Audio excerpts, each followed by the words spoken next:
감사합니다. 오늘 말씀 창세기 17장 9절에서 14절까지 말씀인데요. 같이 읽겠습니다. 시작. 하나님이 또 아브라함에게 이르시되 그런즉 너희 내 언약에 지키고 내 후손도 대대로 지키라. 너희 중 남자는 다 할례를 받으라. 이것이 나와 너희와 너희 후손 사이에 지킬 내 언약이니라. 너희는 포피를 베어라. 이것이 나와 너희 사이의 언약의 표징이니라. 너희의 대대로 모든 남자는 집에서 난 자는 또는 너희 자손이 아니라 이방 사람에게서 돈으로 산 자를 막론하고 난 지 8일 만에 할례를 받을 것이라. 너희 집에서 난 자든지 너희 돈으로 산 자든지 할례를 받아야 하리니 이에 내 언약이 너희 살에 있어 영원한 언약이 되려니와 할례를 받지 아니한 남자 곧 포피를 베지 아니한 자는 백성 중에서 끊어지리니 그가 내 언약을 배반하였음이니라. 아멘. 제가 지금은 사실 이렇게 아데프 신부님의 강의 중에서 제가 계속 지금 듣고 있는데 그 중에서 우리에게 당장 좀 빨리 이해가 되어지고 중요한 개념인 것들을 좀 추려서 같이 말씀을 나누고 있습니다. 그 중에 오늘은 이 하나님 나라의 관점과 관련된 것인데 할례와 관련된 내용입니다. 할례에 대해서는 성경에 많이 이야기하지만 또 유대인이 갖고 있는 개념과 이방인인 우리가 갖고 있는 개념이 너무 판이하게 달라서 성경이 이야기하는 의미를 유대인들도 이방인들도 다 못 잡고 있는 그런 현실인 것을 알게 되었습니다. 오늘 할례에 대한 의미를 더 정확하게 보길 원합니다. 창세기 19장 9절과 10절입니다. 시작. 하나님이 또 아브라함에게 이르시되 그런즉 너는 내 언약을 지키고 내 후손도 대대로 지키라. 너희 중 남자는 다 할례를 받으라. 이것이 나와 너희와 너희 후손 사이에 지킬 내 언약이니라. 아멘. 이 할례 문제는 성경에 굉장히 중요한 이슈입니다. 그래서 구약에 우리가 계속 볼 때 다윗과 골리앗의 전쟁에 다윗이 뭐라 그러나죠? 할례 받지 못한 이 종족이 할례를 받은 우리에게 모욕한다. 우리는 전혀 그게 모욕감이라고 생각도 감동도 없는데, 그리고 누누이 나오는 것이 할례 받지 못한 족속들이라는 단어들이 계속 나옵니다. 유대인들은 이 할례라는 것이 그들의 아브라함의 후손이라는 표징이고 또 몸의 흔적이죠. 할례라는 것은 남성의 성기에 그 표피를 잘라내는 거죠. 오늘날 그 포경수술이라고 이야기하죠. 이것이 유대인들에게는 굉장히 그의 몸에 나타나 있는 표징이기 때문에 그들의 자랑이었고 또 어떠면 그들의 자긍심이었습니다. 그래서 신약으로 넘어올 때도 보면 이방인들이 예수를 믿을 때 할례를 받게 할 것이냐 못 받게 할 것이냐 이것이 초대교회에 논쟁이 되어 있었습니다. 오늘날은 이런 것 때문에 논쟁하지 않죠. 그래 이제는 그건 다 지나갔다. 우리는 쉽게 이렇게 생각합니다. 근데 이게 정말 다 지나간 것인가? 우리 말씀을 통해서 다시 한번 확인해 볼 필요가 있다는 것이죠. 그러면 할례를 행해야 된다라는 이 언약을 과연 하나님께서 누구로부터 시작했는가 하는 이 시점입니다. 그러면 할례를 받아야 된다. 이게 율법입니까? 율법은 누구로부터 왔죠? 모세 시대로부터 왔습니다. 근데 지금 누구랑 언약 맺을 때 이야기가 되고 있죠? 아브라함이요. 아브라함은 모세보다 몇 년 전 사람입니까? 적어도 500년 내지 600년 전 사람입니다. 그러니까 모세를 통하여 율법이 오기 훨씬 전, 건 500년 전부터 하나님은 아브라함과 언약을 맺으시고 아브라함을 통해서 할례 행할 것을 이야기하셨다는 것입니다. 그러니까 우리는 쉽게 자꾸 율법 폐기론적인 생각을 갖고 있어서 율법은 다 완성됐기 때문에 쓸데없다. 그 중에 하나도 할례다. 이러면서 쉽게 넘어가는 경향들이 있습니다. 물론 이것이 로마서의 논쟁 중에 굉장히 큰 논쟁 중에 하나가 되었었습니다. 로마서 4장 9절과 10절입니다. 시작. 그런즉 이 복이 할례자에게냐 혹은 무할례자에게도냐 우리가 말하기를 아브라함에게는 그 믿음이 의로 여겨졌다 하노라. 그런즉 그것이 어떻게 여겨졌느냐 할례시냐 무할례시냐 할례시가 아니요 무할례시니라. 아멘.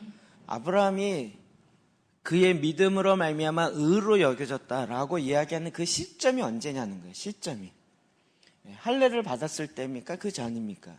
할례를 받았기 때문에 의롭다라고 칭함을 받은 것이 아니라 그 전에 믿음으로 말미암아, 그의 믿음으로, 그러니까 사실 그가 의롭다라고 칭함을 받은 건 할례와는 관계가 없는, 상관이 없는 내용이라는 거예요. 자, 그렇다면 하나님은 뭐하러 이게 영원한 규례니라 그러면서 아브라함부터 시작하여 그 후대, 그리고 이 로마서의 논쟁이 되어지기까지 이게 1500년 이상 되어지는 이 논쟁이 되어지는 이 할례 이야기를 굳이 왜 하라 그랬을까요? 신약에 와서 별 의미도 없는 것, 어차피 사라질 것이라면 하나님께서 뭐하러 괜히 할례를 행하라. 그래서 남성에 계속 그를 피를 흘리게 하고 할례를 계속 갖게. 1번, 하나님이 피 보기를 좋아하셔서 하나님이 심심하셔서. 도대체 이게 왜 하나님께서 이렇게 계속 할례에 대한 이야기를 하셨을까 하는 부분입니다. 여러분, 로마서 3장 30절에 이렇게 이야기하고 있습니다. 시작. 할례자도 믿음으로 말미암아 또한 무할례자도 믿음으로 말미암아 의롭다 하실 하나님은 한 분이시니라. 아멘. 그러니까 의롭다 되어진다. 하나님의 의롭다 칭함을 받고 하나님의 의로움의 자녀가 되어진다라는 것은 할례자나 무할례자나 그들의 행위에 근거하지 아니하고 하나님께서 행하신다는 거죠. 자, 그러면 우리는 이제 어떤 면에서 이방인이었고 할례 받지 않았던 그런, 할례 얘기하니까 자꾸 확인하고 싶은 마음이 할례 안 받은 사람. 농담인데요. 이게 여인들이 무슨 얘기인지 알란가 모르겠네요. 빌립보서 3장 3절에 이렇게 이야기하고 있습니다. 시작. 하나님의 성령으로 봉사하며 그리스도 예수로 자랑하고 육체를 신뢰하지 아니한 우리가 곧 할례파라. 아멘. 자, 그렇다면 할례가 필요 없는 것이냐? 그런데 오히려 신약에는 희한하게 우리가 할례파다 이렇게 이야기해요. 신약의 빌립보, 여러분 이 마게도니아 지역으로 가는 첫 번째 성읍, 이 빌립보의 이야기를 하면서 하나님의 성령으로 봉사하고 그리스도 예수로 자랑하고 육체를 신뢰하지 아니하는 자, 우리가 곧 할례파다라고 이야기합니다. 그러니까 성경에서 이야기하는 정말 할례의 본뜻, 할례의 원뜻을 갖고 있는 것이 바로 우리다. 그러니까 원형을 회복하는 것이 바로 우리였다 이렇게 얘기합니다. 어찌 보면 굉장히 할례가 없어지기보다는 그 의미를 다시 살려내었다라고 말하고 있는 것을 볼 수 있습니다. 이 의미가 굉장히 중요한데요. 어떻게 한다고요? 성령으로 말미암아 봉사하고 성령으로 봉사하고 그리스도 예수로 자랑하고 자기를 자랑하지 않고 예수 그리스도를 자랑해. 육체를 신뢰하지 아니하고 오히려 내 연약함을 자랑해. 내 연약함 통해서 하나님의 강함이 드러나기 때문에 이런 사람이 오히려 진정한 할례자다 이렇게 이야기하는 것입니다. 자, 여기서 갖는 이 할례의 의미들, 자, 그러면 그것이 육체적으로 내 몸에 행해졌느냐 안 행해졌느냐 이런 것보다 그 몸의 행함으로 말미암아 하나님께서 아예 그 몸에 각인시키고 싶었던 영적인 의미가 있다라는 거죠. 그것은 무엇인지 우리가 조금 더 살펴보기 원합니다. 요한복음 8장 12절입니다. 시작. 예수께서 또 일러 가라사대 나는 세상의 빛이니 나를 따르는 자는 어둠에 다니지 아니하고 생명의 빛을 얻으리라. 아멘. 여러분, 예수님을 따르는 자, 예수님을 따르는 자 정확하게 딱 나와 있습니다. 어둠에 다니지 아니하고 생명의 빛을 얻으리라. 여러분, 예수 그리스도를 따르십니까? 예수 그리스도를 믿으십니까? 믿는데 따르진 않으시나요?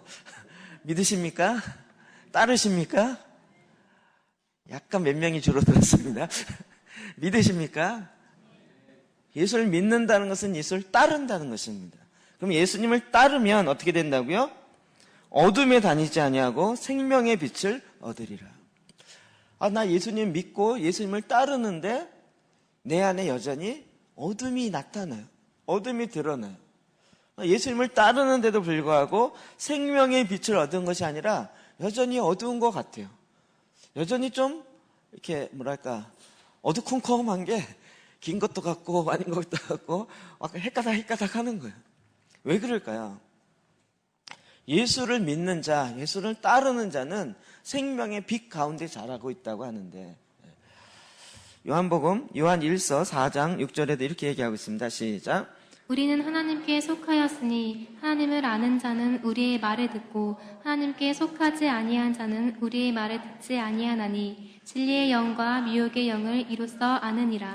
아멘. 하나님께 속한 자도 하나님께 속하지 아니하는 자를 정확하게 이해하게. 왜냐하면 우리가 하나님께 속해 있기 때문에. 제가 믿는 것은 저는 참 이렇게 정말 새로운 걸 많이 하죠. 기존 교회에서는 안 하는 새로운 걸 많이 하죠. 제가 믿는 것은 이게 정말 말씀에 근거해서 맞으면, 옳으면 그거는 하나님의 말과 일치하기 때문에 따라야 되는 거죠. 내가 그러니까 우리는 얼마나 사람들이 내 말하는 것을 따르냐 안 따르냐 이것이 중요한 것이 아니라 하나님께 속하여 있다면, 그러면 하나님께 속한 자는 그들도 하나님을 따를 거기 때문에 동일하게 하나님을 따라가겠죠. 그러니까 저의 기준은 늘 얼마나 많은 사람이 이거를 인정하고 공유하냐 여기에 있지 아니하고 하나님께 속하여서 하나님을 따르냐는 거예요. 그러니까 말씀을 보고 정말 그렇구나 그러면 따른다는 거죠.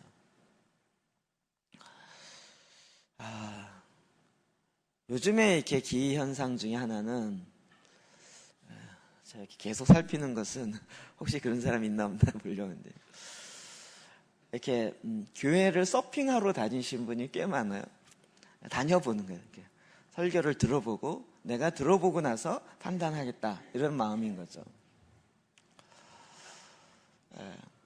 그래서 약간 좀 뭐랄까 그런 느낌을 받을 때가 좀 많이 있어요.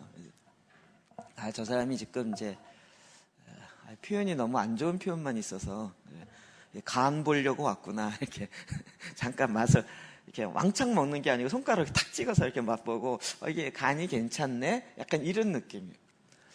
와서 말씀을 딱 듣고 내 주님을 따르겠다 이런 것보다 간을 보는 거예요. 살짝 간을 보는 거예요. 그런데 맛이라는 게 절대 맛이라는 게 있을 수 없잖아요. 사람마다. 여러분 요즘 되게 덥죠? 저희 형이 지금 와 있는데요. 요즘 너무 선선해서 살기 좋다는 거예요. 방글라데시에서 25년 살았기 때문에 이 날씨는 방글라데시에 아주 선선한 날씨라는 거예요. 자기는 너무 요즘에 선선해서 좋다는 거예요. 우리는 이게 전부 다 막 날씨 막 정말 죽일 것 같다 이러는데 다 공감하는데 이것도 절대적이지 않다는 거예요. 상대적이라는 거죠. 맛도 그렇죠.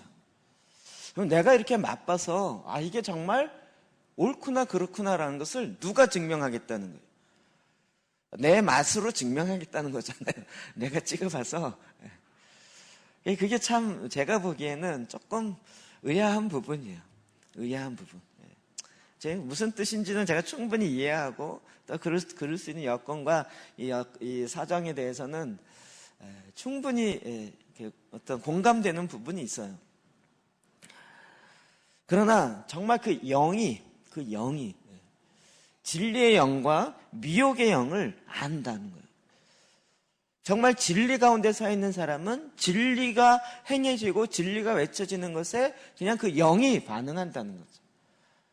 그러나 아무리 진리 가운데 있는 사람들이 다 있다 할지라도 자기가 미혹의 영 가운데 있을 때는 그 진리의 영이 나에게 미치는 것을 따르지 못한다는 거예요. 이걸 뭘로 할 수 있겠냐는, 뭘로? 영적인 센시티브가 있다라는 거죠. 그럼 이것이 그냥 쉽게 생기냐 이거죠. 이 할례디에서 모세오경에 특히 이제 신명기, 그다음 레위기, 할례에 대한 이야기가 거의 안 나옵니다. 이게 아브라함 때 나온 이야기라 여러분 한번 검색을 해보십시오. 레위기가 핵심인데 레위기의 할례 얘기가 거의 안 나와요. 그다음 신명기 다시 한번 모세가 전체적으로 총정리하면서 이야기하는데도 많이 안 나와요. 그 중에 한 구절 나오는데 이렇게 나옵니다. 신명기 30장 6절입니다. 시작. 내 하나님 여호와께서 내 마음과 내 자손의 마음에 할례를 베푸시어 너로 마음을 다하며 성품을 다하여 내 하나님 여호와를 사랑하게 하사 너로 생명을 얻게 하실 것이며. 아멘. 할례를 행하는데 어디다 한다고요? 마음의 할례를 베풀었다는 거예요.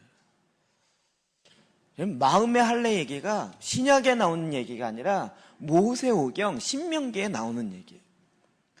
우리 마음에 잘라낸다고요. 우리의 마음에 단단해져 있는 것, 쓸데가 없는 것, 소위 말하는 신약에 이야기하면 겉사랑 관련되어진 그런 마음을 할례를 베풀어 잘라낸다는 거죠. 영적인 센시티브, 영적인 감각이 어디서 나와요? 그게 잘라야 나오는 거예요. 자르지 않고 있을 때는 그냥 둔하게 이게 뭔지 잘 구분이 안 된다는 거예요. 그러니까 그 위에서 이야기한 것처럼 예수님을 믿고 따르는데 이게 어둠을 따르는 건지 빛을 따르는 건지 구별이 안 되고 그냥 따라간다는 거예요. 왜요? 영적인 마음의 할례가 안 돼 있다는 거죠.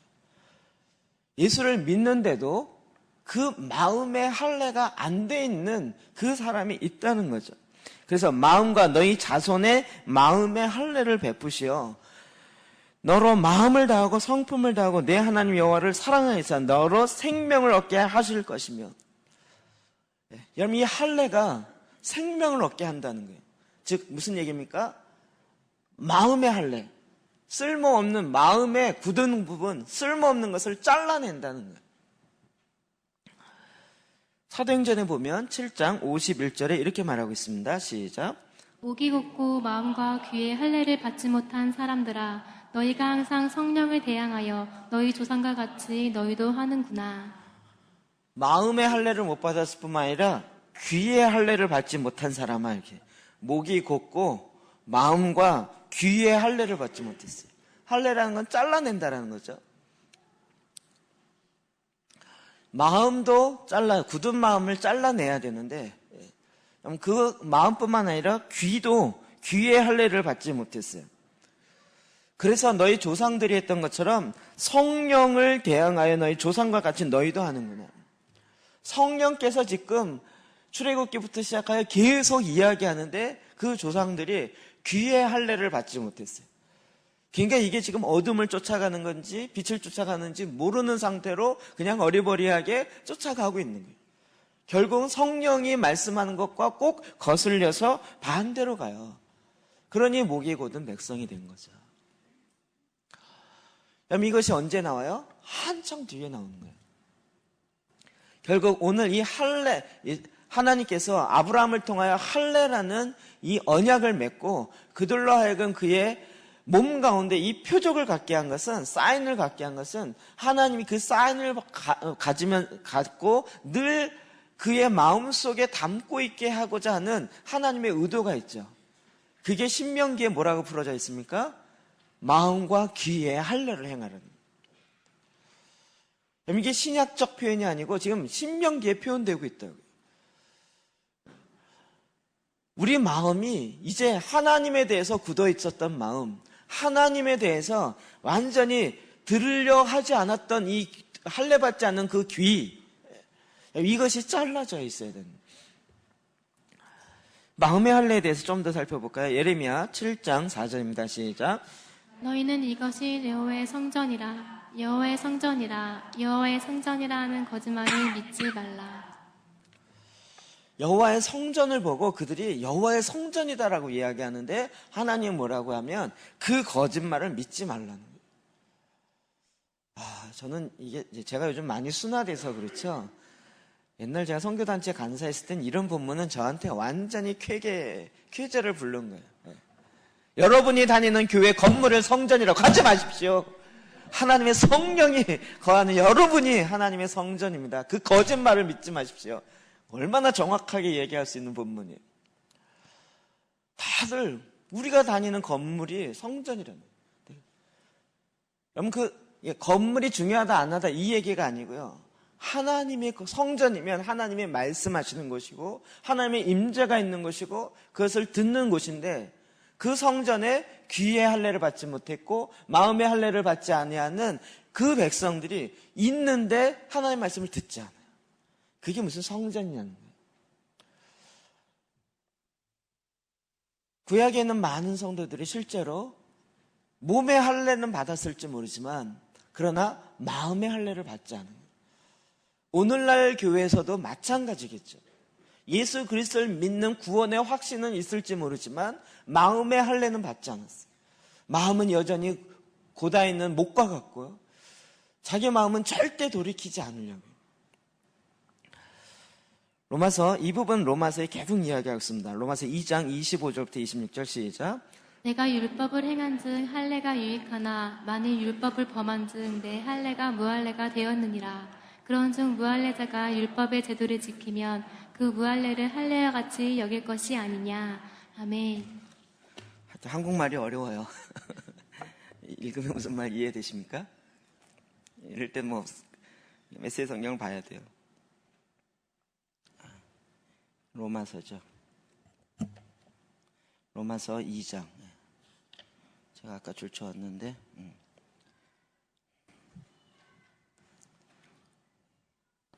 자, 할례는 어떻습니까? 여러분이 유대임을 표시해주는 그 수술 의식은 좋은 것입니다. 여러분이 하나님의 율법에 맞게 산다면 그렇습니다. 그러나 여러분이 하나님의 율법을 따라 살지 않는다면 차라리 할례를 받지 않는 것이 낫습니다. 그 반대도 마찬가지입니다. 할례 받지 않고도 하나님의 길을 따라 사는 이들은 할례 받은 이들 못지 않습니다. 사실 더 낫습니다. 할례를 받지 않았어도 하나님의 율법을 지키는 것이 할례를 받고도 율법을 지키지 않는 것보다 낫습니다. 율법적 행위는 했어요. 그래서 그 언약을 지킨다고 몸에 사인도 갖고 하려 했어요. 그런데 정작 하나님의 말씀을 살지는 않아요. 그 말씀을 듣지도 않아요. 그것이 과연 유익하냐 이 이야기죠. 지금도 마찬가지죠. 하나님께서 우리에게 계속 말씀하시는데 그 말씀을 들으려고 하지 않아요. 그 하나님이 말씀하시는 것이 내 마음에 성령께서 지금 계속 이야기하는데 정말 그러한가 하고 거기에 귀를 기울이고 마음을 기울이고가 아니고 마음에 할례 받지 않은 것과 같아서 마음을 굳게 하고 결코 들으려고 하지 아니하는 그 상태를 향하여 이야기하고 있는 것입니다. 27절부터 29절부터 시작. 또한 본래 무할례자가 율법을 온전히 지키면 율법 조문과 할례를 가지고 율법을 범하는 너를 정죄하지 아니하겠느냐. 무릇 표면적 유대인이 유대인이 아니요 표면적 육신의 할례가 아니니라. 오직 이면적 유대인이 유대인이며 할례는 마음에 할지니 영에 있고 율법 조문에 있지 아니한 것이라. 그 칭찬이 사람에게서가 아니요 다만 하나님에게서니라. 아멘. 네, 메시지 성경을 제가 더 읽으면 칼로 뭔가를 잘라낸다고 유대인이 되는 것은 아닙니다. 유대인인지 아닌지는 여러분이 어떤 사람인지 달린 일입니다. 여러분을 유대인으로 만들어주는 것은 여러분 마음에 새겨진 하나님의 표시이지 여러분 피부에 새겨진 칼자국이 아닙니다. 그리고 중요한 것은 하나님께 인정받는 것이지 율법 전문가들에게 인정받는 것이 아닙니다. 이 말씀에 의하면 나는 누구예요? 하나님 말씀대로 살고 있는 나는 유대인이죠. 내가 할례를 행했냐 안 했냐, 유대인으로 태어났냐 안 태어났냐 이거 상관없이 내 마음의 주의 말씀을 따르고, 할례는 어디다 행한다고요? 마음에 할지니.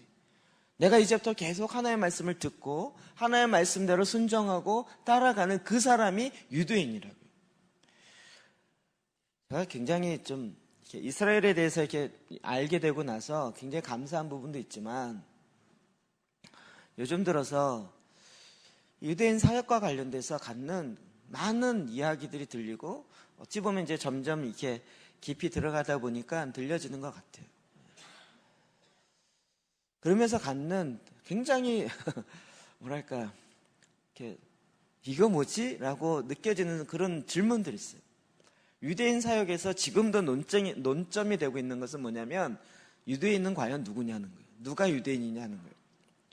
누가 유대인일까요? 자기가 유대인이라고 얘기하면 유대인일까요? 유대인은 모계를 따르니까 엄마 쪽으로 유대인이면 유대인일까요? 진짜 유대인이 누구냐에 대해서 사실 헷갈려요. 우리 막 메시아닉 운동해야 된다, 뭐 유대인 어쩌죠 그런데 그 유대인이 누구냐고요. 예루살렘에 살고 있는 사람이 유대인입니까? 자기가 유대인이라고 외치고 있는 사람도 유대인입니까? 이걸 규명하는 게 이게 아직 통합이 안 됐어요. 규명이 안 됐어요. 서로 싸우고 있어요, 지금도. 여러분 좀 이게 분별을 위해서 제가 말씀을 드리는데, 한국에서 제일 먼저 이스라엘 사역한 것은 물론 이제 한사랑 선교에서 먼저 시작했지만 교회적으로 시작한 건 온누리교회 키비입니다. 그런데 많은 현재 이스라엘 사역하고 계신 분들이 키비 사역을 굉장히 위험하게 생각해요. 왜냐하면 한국에 소개하면서 유대인 사역은 알리야 운동이라고 꼭 입고를 시켜놨어요. 키비가 중심적으로 하는 것이 러시아나 이쪽에 있는 사람들 데려다가 그 현재 이스라엘에 이렇게 이동시키는 그 사역을 했거든요. 그러니까 이스라엘에 대한 이야기를 막 하면서 실제 사역은 꼭 알리야 운동 쪽으로만 붙인 거예요.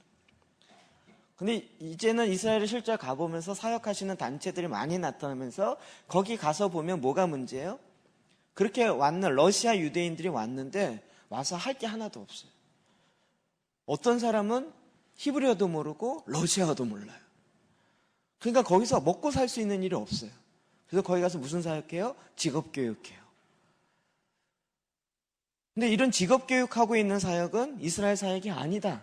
알리야 사역만이 유대인 사역이다. 이렇게 얘기하면 곤란하잖아요. 근데 한국 교회는 이런 식으로 이렇게 쭉 많이 퍼져 있어요. 물론 그 사역이 중요하죠. 그러나 그 사역만 하는 건 아니잖아요. 여기에 논점이 조금 곁길로 갔지만, 그러면 정말 유대인이 누구냐라는 부분에서 성경으로 얘기하면 뭐예요? 마음의 할례를 받고 하나님을 따르는 자, 성령이 말씀하시면 순종하고 따라가는 자, 이런 사람이 바로 진정한 유대인이라는 거예요. 그러니까 이방인, 할례 받지 못한 종족이라고 하는 이방인을 할지라도 그 마음에 할례를 받고 마음에 하나님 두기를 싫어하는 것들 딱 잘라버리고, 그리고 항상 하나님과 동행하며 살아가는 그가 오히려 더 진정한 유대인에 가까운 거죠. 왜요? 이게 할례의 본질적 의미에 가까우니까요. 자, 우리 다시 한번 신명기 30장 6절 봅시다. 시작. 내 하나님 여호와께서 내 마음과 내 자손의 마음에 할례를 베푸시어 너로 마음을 다하며 성품을 다하여 내 하나님 여호와를 사랑하게 하사 너로 생명을 얻게 하실 것이며. 아멘. 자, 그렇다면 문제는 우리에게 이거죠. 어떻게 마음을 자를 것이냐. 우리의 그 둔한 감정을 자를 것이냐. 실제적으로 우리의 마음과 우리의 감각의 할례를 어떻게 행할 것인가 하는 부분이에요. 저는 이런 부분에서 정말 처음 들어요. 그런데 알겠어요. 마음과 내 자손의 마음의 할례를 베풀었다는. 전에는 하나님 두기를 싫어했는데 이제는 하나님을 두기를 기뻐해요. 여전히 한쪽에서는 두기를 싫어하는 마음이 있어요. 두 마음이 싸워요. 근데 어떻게 한다고요? 마음의 할례를 해요. 뭘 자를까요? 두기 싫어하는 마음을 확 잘라서 버린다고요. 우리의 귀도 그렇고요. 우리의 감정도 그렇고요. 우리의 감정에 하나님을 향해서 전에 하나님 마음에 두기 싫어하고 하나님의 왼수처럼 하나님이 잘못한 거 없는데 괜히 하나님을 원수처럼 이렇게 놓고 무슨 일만 잘못되면 하나님 탓하면서 이랬던 마음, 감정이 있단 말이에요. 여러분, 이런 것을 실제적으로 잘라요. 그럼 그 자르는 방법이 무엇인가? 아디프시문이 했던 이야기 중에 하나는 시편 기도예요. 이게 왜 시편 기도로 답이 나오지? 여러 가지 있지만 그 중에 하나가 시편 기도예요. 자, 시편을 하나 봅시다. 이사야입니다. 먼저 이사야 52장 1절과 2절입니다. 시작. 시온이여 깰지어다 깰지어다 내 힘을 낼지어다 거룩한 성 예루살렘이여 내 아름다운 옷을 입을지어다 이제부터 할례 받지 아니한 자와 부정한 자가 다시는 내게로 들어옴이 없을 것이니라. 너는 티끌을 털어버릴지어다 예루살렘이여 일어나 앉을지어다 사로잡힌 딸 시온이여 내 목의 줄을 스스로 풀지어다. 아멘. 2절에 보면 너는 티끌을 털어버릴지어다. 이게 왜 마음이 점점 굳어지냐면 닫고 이렇게 세상을 다니다 보면 티끌이 점점 들어오기 시작해요. 근데 그것을 놔두면 그것이 점점 쌓이는 거죠. 그리고 나중엔 먼지가 아니라 아예 굳어버리는 거예요. 여러분, 그것을 향해서 이제는 털어버리라는 거예요. 제 마음속에서 제 감정이 풀어지는 치유와 관련돼서도 그렇고요. 제가 이게 참 과거에 하나님을 향해서 마음을 닫았던 그 사건, 뭐 그랬던 내 내적 맹세 이런 것들을 돌이키는 것에 좀 알겠어요. 그런데 내 마음이 지속적으로 내 감정이 주님을 기뻐하는, 제가 말씀드렸죠. 제일 제가 힘들어하는 게 시편이라고요. 저는 소설이 제일 힘들고요. 시가 제일 힘들어요. 소설을 읽으면 한 3페이지 읽었는데 주인공이 이제 문을 들어갈 때 그 문의 형태는 어땠고 뭐 분위기는 이런 거 읽으면 답답해. 들어갔다 이러면 되는데 그게 비스러미 문이 삐꺼 열려 있었고 뭐 막 그 주변의 걸 막 이렇게 설명해 내게 만연체로 나가기 시작하면 뭐야 결론이 들어갔다는 얘기 안 들어갔다는 얘기야. 그리고 딱 들어가면 들어갔구나 이러고 그냥 끝나는 거예요. 제가 굉장히 이렇게 그 이과적인 머리에 이런 감성이다 보니까요. 시편은 저에게 은혜가 된 적이 없어요. 시편은 아무리 읽어도 뭐 이래 하나님 사랑한다는 얘기네. 그럼 사랑한다 그러면 되지. 뭘 이렇게 구구장창 이렇게 많어. 이런 느낌이 이렇게 오는 거예요. 근데 이게 제가 감정에 있어서 할례받지 못한 감정이라는 걸 알았어요. 이번에 하면서.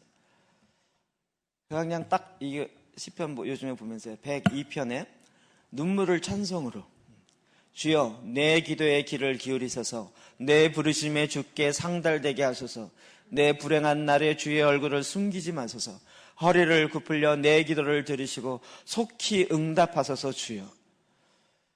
지금 자기가 눈물을 흘릴 수밖에 없는 이 상황 속에서 계속 하나님을 향해 부르짖어요. 여러분 이런 상황은 어떻게 하십니까? 저 같으면 부르짖지 않아요. 에이씨 에이씨 이렇게 입을 콱 다물고 말는데 이 사람은 여잔가 막 이런 생각이 들 정도로 뭐 이렇게 구구절절 얘기해. 나의 행복했던 시절이 연기처럼 사라지고 지금 내 몸은 열로 끓어오르며 마음은 상하였으니 내가 이 병으로 쓰러지겠나이다. 아프면 아프다 그러지 뭘 이렇게 마치 시든 잎사귀처럼 말랐으니 먹기조차 힘드나이다. 자기가 시들은 잎사귀처럼 말랐다는 거예요. 이제 뼈와 가죽만 남았고 신음소리 외에는 아무것도 내게 없으며 우울하고 외롭고 잊혀지고 버려졌나이다. 우리 특히 남자들은 이런 상황 되면 그냥 입을 다물지 뭘 이걸 우울하고 외롭고 뭐 이러질 않잖아요. 제가 이 시편을 하려고 하니까 속된 말로 남사스러워가지고 뭐 이렇게 간질간질하게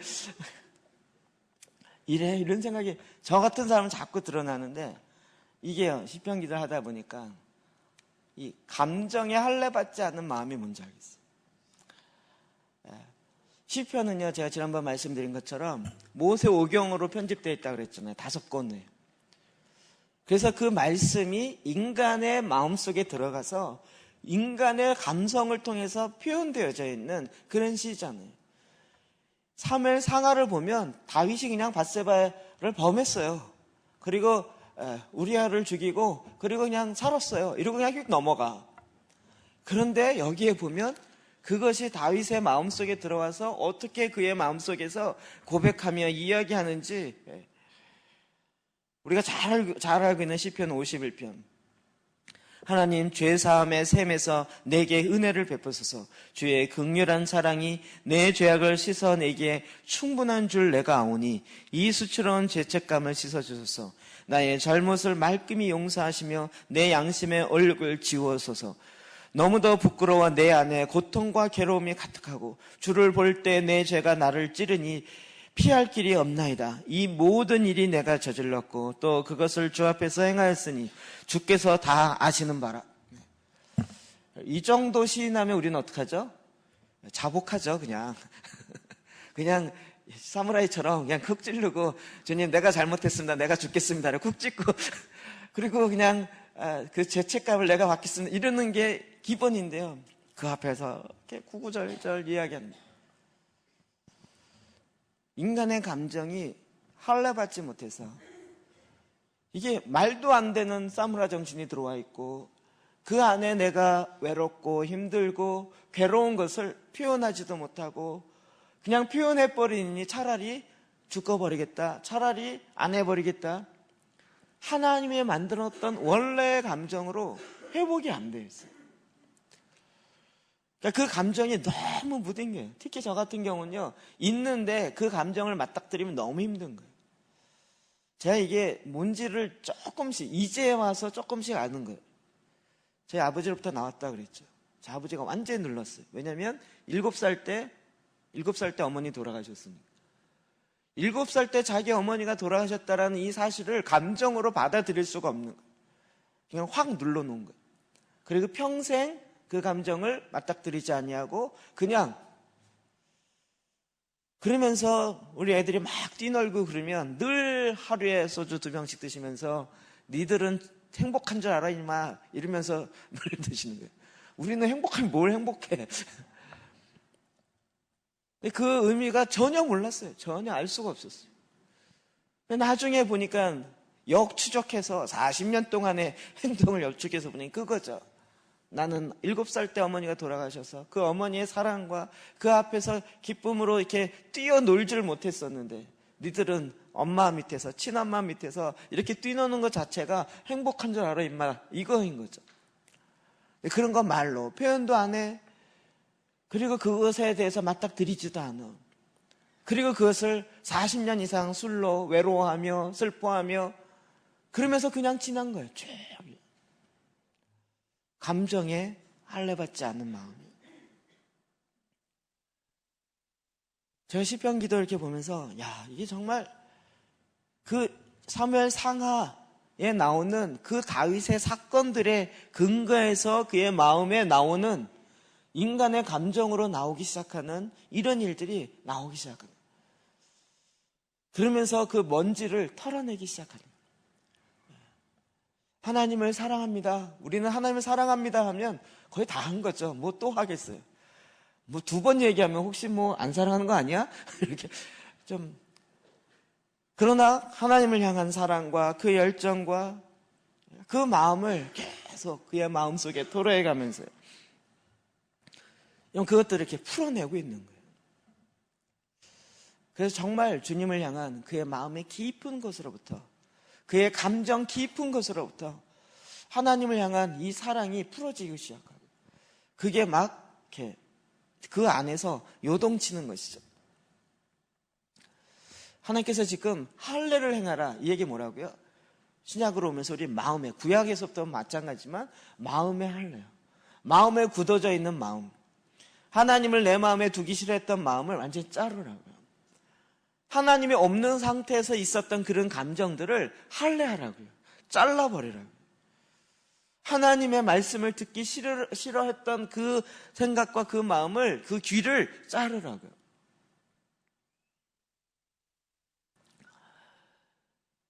이번에 이스라엘 가는 것 때문에 그 가는 분하고 이제 몇 번 이렇게 하면서, 저는 사실 제가 몇 번 그랬죠. 떨린다고요.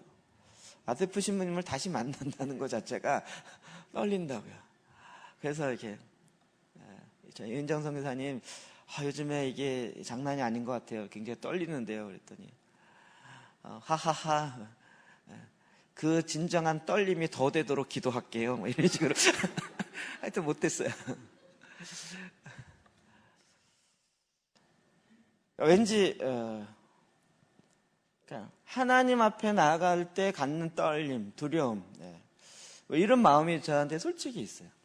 그러니까 막 어디 뭐 간다 이런 마음보다도 이거 참, 이거 어떡하지? 이거 어떡하지? 막 이런 마음이 자꾸 한쪽에서 일어나요. 이게 한번 이렇게 딱 잘라진 사람은 이렇더라고요. 우와, 하나님 일하실 것에 대한 기대, 하나님이 일하실 것에 대해서 하나님 정말 새로운 일을 하실 건가 봐. 너무 기대가 돼. 어떡하지? 막 하나님 일하시는 그 새로운 기대를 내가 더 열심히 받기 위해서 금식하며, 이은정 선생님 21일을 금식하고 준비하고 있더라고요. 근데 제 안에서는 그런 게 일어나면 좋지만 그래도 이거 한쪽에 이렇게 잘라지지 아니하는 제 감정과 이게 하나님의 말씀을 제가 그 말을 좀 뭔지 알아요. 해경 목사님 이야기한 것처럼 하나님의 음성 듣기를 좋아하시는 분 한번 들어보라고요. 한번 들으면 안 행할 수가 없어요. 안 행할 수 없어요. 그냥 여러분의 생각 속에 스쳐진 것이 아니라 주님이 정말 명하시는 그 말씀이에요. 그 하나님 앞에 나아가는 것에 대한 두려움. 근데 이 두려움이 정말 경외심으로 나타나기도 하지만 한쪽에서는 하나님을 향한 진정성으로 가기 시작하는 거예요. 이 할례가 쓸데없는 거라면 예수님께서도 할례를 받지 말았어야죠. 누가복음 2장 21절 볼까요? 시작. 할례할 8일이 되매 그 이름을 예수라 하니 곧 수태하기 전에 천사의 일컬음 봐라. 아멘. 8일 만에 율법에 기록된 대로 8일 만에 언약대로 예수님이 할례를 받으셨어요. 그리고 그의 이름을 천사가 알려준 대로 예수하라고 했습니다. 골로새서 2장 21절입니다. 11절 시작. 또 그 안에서 너희가 손으로 하지 아니한 할례를 받았으니 곧 육의 몸을 벗는 것이요 그리스도의 할례니라. 아멘. 골로새서는 이렇게 표현하고 있습니다. 이 할례는 뭐냐면 그리스도의 할례니라. 율법의 할례가 아니라 예수 그리스도의 할례인데 그것이 뭐라고요? 육의 몸을 벗는 것이라고요. 육신의 몸, 하나님을 마음에 두기 싫어했던 육의 욕망으로부터 나오는 그것을 벗어버린, 아까 얘기한 것처럼 육을 자랑하지 아니하고 성령의 인도하심 따라 봉사하고요. 내 안에 나를 자랑하는 것이 아니라 예수 그리스도를 자랑하고요. 육체는 쳐서 자르는 거라고요. 내 육체의 욕망은 벗어버리는, 옛사람은 벗어버리는 거예요. 그러므로 하나님 앞에 갖는 부드러운 마음, 하나님 앞에 갖는 순전한 마음, 이것이 내 마음의 할례라고요. 그리스도의 할례. 이것은 손으로 하는 것이 아니요, 이제는 그리스도께서 우리 마음에 행하시는 거예요. 우리가 왜 예수 그리스도를 믿는데 따르는 부분에서 딸렸다, 안 따랐다, 왜 그럴까요? 마음에 할례가 안 되기 때문에. 하나님의 말씀을 어느 때를 들었다가 어느 때는 안 들었다가, 왜 그럴까요? 마음에 할례가 안 되기 때문에, 귀의 할례가 안 되기 때문에. 어떨 때는 기뻐하다가 어떨 때는 괜히 짜증내게. 왜 그럴까요? 그 마음에 할례가 안 되기 때문에. 그 할례는 없어진 것이 아니라 그 의미의 실제성이 우리 가운데 나타나는데 이제는 육의 몸을 벗어버리는 거예요. 그거는 완전히 잘라서 내어버리는 거예요. 완전히 잘라서 내어버리는 거예요. 그것 중에 하나가 금식, 그것 중에 하나가 보혈기도, 시편기도. 그리고 매일 꾸준하게, 먼지가 꾸준하게 쌓이는 것처럼 이제는 매일 꾸준하게 하나님 앞에 나아가서 말씀의 기도의 제단을 세워가는 것이에요. 저희 하나님의 나라의 이 관점을 이걸 보면서 우리 마음에 이 굳은 살을 잘라내야 되는 거예요. 굳은 살을 벗겨내야 되는 거예요. 굳은 살이 있으면 이제 감각이 없어지기 시작해. 이렇게 보니까 우리 마음에 자꾸 먼지가 쌓이면서 이게 굳은 살이 되어가는 과정이 있구나. 저는 이게 이해 안 됐죠. 한때 예수님을 이렇게 막 열심히 믿었는데 왜 그 사람이 또다시 타락할까? 그리고 또다시 왜 이럴까요? 왜 그래요? 그의 마음에 쌓여지는 먼지를 털지 않기 때문에. 그 마음의 할례가 행해지지 않았기 때문에. 우리가 하나님 나라에 갔을 때 이제 온전한 할례가 내 마음에, 내 감정에, 내 귀에 행해져야 됩니다. 여기에 우리가 어떤 미련을 갖는 게 아니고요, 완전히 자르는 거죠. 하나님이 우리 안에 이런 비밀들을 알려주시는 것은 너무나도 큰 의미예요. 우리가 이제는 이게 좀 분별이 되겠죠. 아, 마음의 할례가 안 돼서 그렇구나라는. 주님을 믿노라 하지만 마음의 할례가 안 돼서 그런 거예요. 하나님의 언약의 백성이고 믿음으로 말미암아 의롭게 되었지만 그러나 할례 받지 아니하는, 마음의 할례가 있지 아니하는 이 일로 말미암아 그가 여전히 옛사람, 옛생활, 그리고 그것을 향한 아쉬움과 그것을 향한 사랑을 포기하지 못하고 계속적으로 미련 가운데 그냥 있는 거죠. 주님은 정확하게 그것을 자르라고요. 그리고 그걸 씻어내라고요. 말씀을 통해서, 보혈기도와 시편기도를 통해서. 왜 시편기도가 초대교회 성도들의 기도의 핵심을 이루었는지가 정말 알겠어요.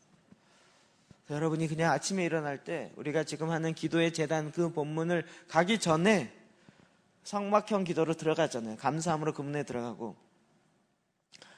저희가 하는 게 많다 보니까 막 헷갈려 하는 외부 사람들이 많이 있어서 저희가 딱 정했어요. 어떻게 하라고요? 제일 처음에 성막기도 얘기하려니까 시간이 너무 많이 걸리고 너무 깊이 얘기하려고 하다 보니까 막 사람들이 너무 힘들어하는 거예요. 그래서 이제는 그냥 손가락, 유튜브에게 가르쳐줬던 손가락 기도 있죠. 여러분 손가락 반짝반짝 해보세요. 반짝반짝. 안 하세요? 조르는 사람이 있어서 그래요. 자, 박수 3번. 그렇게 치지 말고 딱 이렇게 닦아요. 하나, 둘, 셋. 자, 박수 2번. 손가락이 아프게 치셔야 돼요. 박수 1번. 자, 이젠 떼놓고 붙이지 않습니다. 자, 유치부 어린이 잘하고 있어요. 손가락 붙이라고요. 저희 어린이 붙이라고요. 자, 우리 엄지손가락 대나 봅시다. 엄지손가락 까딱까딱. 자, 그 다음에 2번째, 3번째, 4번째 안 되는 사람이 있어요. 4번째, 5번째. 자, 엄지 하면서 하나님 아버지. 2번째 뭘까요? 감사합니다. 3번째, 용서해 주세요. 4번째, 주세요. 네. 유치부 계획을 잘 받으셨네요. 5번째 뭐라고요? 예수님의 이름으로 기도합니다. 아멘. 기도 어떻게 한다고요? 여러분 손가락으로 한다고요. 근데 우리는 이 주세요 대신 뭘 해요? 말씀 기도를 한다고요. 제일 처음에 어떻게 해요? 하나님 아버지 감사합니다가 뭐예요? 감사함으로 그 문에 들어가며. 용서해 주세요가 뭐예요? 번제단의 회개의 기도요. 거기다 물두멍까지. 그 다음에 주세요 대신 말씀으로 가고요. 제일 마지막에 예수님의 이름으로 기도합니다. 예수 그리스도의 이름으로 선포한다고요. 이렇게 설명하면 쉽죠?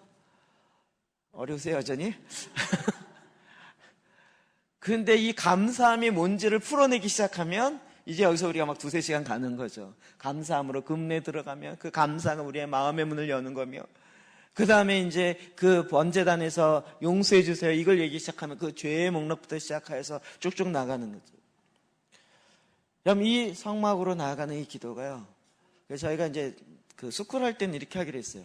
성막 기도를 강의하기 전에는 이렇게 그냥 손가락 기도로 하는 식이에요. 손가락 기도로. 이제 드디어 우리도 이 감사합니다 이 하나만 갖고 한 강좌하고 용서해 주세요 갖고 한 강좌하고 뭐 거의 이렇게 되는 거죠. 그래서 이제는 정말 내가 날마다 하나님 앞에 들어가요. 꾸준히 하는 게 제일 좋아요. 늘 의사 선생님과 약을 주면서 그렇죠. 매일 식후에 드세요. 꾸준히 드세요. 빨리 낫겠다 그래서 3일치를 동시에 먹으면 이게 빵꾸가 나지 이게 고쳐지는 게 아니라, 우리가 이 마음의 굳은 마음을 제거하려고 갑자기 이게 아니고요. 꾸준하게 계속 씻는 거예요. 요즘에 이렇게 비가 오는 걸 보면서요. 저는 징크스가 있어요. 꼭 세차하면 비가 와요. 저는 세차하면 비가 와요. 엊그제 이렇게 비가 올 때 이렇게 보면서 세차할 때 물이 떨어지는 거와 비가 올 때 물이 떨어지는 거와 이게 약간 2개를 비교해 봤어요. 어떤 게 더 물이 많이 들까? 이 생각도 좀 들어보고. 쓸데없는 생각일지 모르지만. 근데 하늘에서 떨어지는 그 물방울에 의해서 세차가 되는 거예요. 그 옆에서 막 분수로 막 쏴대고 막 이렇게 아니어도요. 하늘에서 떨어지는 그 물방울이요. 꾸준히 떨어지니까 차가 어느덧 세차가 쫙 되어 있어요. 센 것도 아니고요. 무슨 분수로 뽑는 것도 아닌데 하늘에서 한 방울 두 방울 두두두두 떨어지는 이것이. 우리가 우리에 있는 붙어 있는 것들이요, 그냥 하늘에서 떨어지는 그 물방울에 의해서 떨어지기 시작하는 거예요. 하나씩 떨어져요. 그래서 내 마음에 이제 할례 받은 자의 마음이 돼요. 그가 곧 할례당이에요. 참 할례당. 그리스도의 할례고 내 마음의 할례를 받은 자가 되는 거예요. 하나님 그래서 이렇게 선한 양심, 부드러운 마음으로 주님을 따르는 자가 되게 하셨다고요. 우리는 막 영적으로 어떤 걸 이렇게 되면, 어느 경지에 이르면 내 마음도 저절로 갈 거라고 생각하는데 그게 아니라 그랬죠. 그 은사는 은사고 그의 성격은 성격이라고. 근데 그 마음이 할례 받으려면 우리가 마음의 할례를 행해야 돼요. 할례는 없어진 것이 아니라 이제는 참 할례를 행해야 돼요. 내 마음에, 내 귀에, 내 감정에. 이 감정을 다시 살릴 수 있는 것은 하나님의 계시의 말씀, 시편이에요. 우리가 이해가 될 수 있는 말씀으로 계속 하루에 한 장이라도 줘요. 제가 해보니까요, 보혈기도 하는데 한 4분, 앞에 12개 선포하는데, 시편기도 하나 읽는데 1분 내지 2분, 그리고 오늘 해당되는 본문 쭉 읽는데 한 번 읽으면 4분 내지 5분, 4번 읽으면 한 20분. 그러면 이렇게 쭉 가더라고요. 어렵지 않죠? 그래서 꾸준하게 할 때 하나님께서 내 마음을 정말 씻기시고 선한 마음으로 하나님을 섬길 수 있는 이런 하나님 나라의 제사장이 되게 하는 줄 믿습니다. 주님이 이 시대를 향한 주님의 마음으로 저와 여러분 가운데 부으셨습니다.